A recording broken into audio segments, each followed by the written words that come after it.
Operation സിന്ദൂറുമായി ബന്ധപ്പെട്ട ചാരവൃത്തിയിൽ നാവികസേന ആസ്ഥാനത്തെ clerk അറസ്റ്റിൽ. ഹരിയാന സ്വദേശി വിശാൽ യാദവാണ് അറസ്റ്റിലായത്. പാക് ചാര സംഘടനയിലെ വനിതയ്ക്ക് വിവരങ്ങൾ കൈമാറിയതായി കണ്ടെത്തി. ക്രിപ്റ്റോ കറൻസി വഴിയായിരുന്നു പണമിടപാട്. സജു തോമസ് വിവരങ്ങൾ നൽകും. സജു, ഇയാൾ എങ്ങനെയാണ് ചാരവൃത്തി നടത്തിയതായി കണ്ടെത്തിയത്?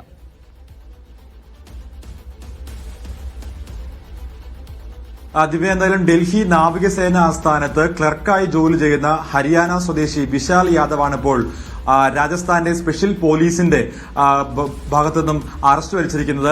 അതായത് ഇയാൾ ഈ ഓപ്പറേഷൻ സിന്ദൂറിന്റെ സമയത്ത് തന്നെ വിവിധ തരത്തിലുള്ള വിവരങ്ങൾ, പാകിസ്ഥാന്റെ രഹസ്യ വിവരങ്ങളൊക്കെയും, അതായത് ഇന്ത്യയുടെ രഹസ്യ വിവരങ്ങൾ പാകിസ്ഥാന് കൈമാറി എന്നാണ് ഇപ്പോൾ കണ്ടെത്തിയിരിക്കുന്നത്. ക്രിപ്റ്റോ കറൻസി വഴിയാണ് ഇദ്ദേഹം പണം ലഭിച്ചിരിക്കുക, അല്ലെങ്കിൽ ഇയാൾക്ക് പണം പാകിസ്ഥാൻ നൽകിയിരിക്കുന്നത് ക്രിപ്റ്റോ കറൻസി വഴിയാണെന്നാണ്. അതായത് ഇയാളൊരു ഓൺലൈൻ ഗെയിമിന് അടിമയായിരുന്നു. അങ്ങനെ സാമ്പത്തികമായി നഷ്ടമുണ്ടായപ്പോൾ പാക് ചാര സംഘടന ഇയാളെ സമീപിക്കുകയും അതുമായി ബന്ധപ്പെട്ട ഒരു സ്ത്രീയാണ്, പാക് ചാര സംഘടനയെ ഒരു സ്ത്രീ ഇയാളെ സമീപിക്കുകയും സാമൂഹ്യ മാധ്യമങ്ങളോട് ബന്ധപ്പെടുകയും ചെയ്തു. അങ്ങനെയാണ് നിർണായക ഈ ഏറ്റവും പ്രധാനപ്പെട്ട ചില പ്രതിരോധ വിവരങ്ങൾ ഇയാൾ പാകിസ്ഥാന്റെ ചാര സംഘടനയായ ISIക്ക് കൈമാറി എന്നുള്ള വിവരങ്ങൾ ഇപ്പോൾ ലഭിച്ചിരിക്കുന്നത്. ഇതുമായി ബന്ധപ്പെട്ടുള്ള കൂടുതൽ അന്വേഷണം ഇപ്പോഴും പുരോഗമിച്ചുകൊണ്ടിരിക്കുകയാണ്. പ്രത്യേകിച്ച് ഇന്ത്യയുടെ വിവിധ ഭാഗങ്ങളിലായിട്ട് ഓപ്പറേഷൻ സമയത്ത് നിരവധിയായിട്ട് ഈ ചാര സംഘടനയുമായിട്ട് ബന്ധമുള്ളവരെ അറസ്റ്റ് ചെയ്തു. അതുമായി ബന്ധപ്പെട്ടപ്പോൾ നാവികസേന ആസ്ഥാനത്ത് ഒരു ഉദ്യോഗസ്ഥനെ കൂടി ഇപ്പോൾ അറസ്റ്റ് ചെയ്തിരിക്കുന്നത്. ദിവ്യ, സജു തോമസ് ആണ് വിശദാംശങ്ങൾ നൽകിയത്.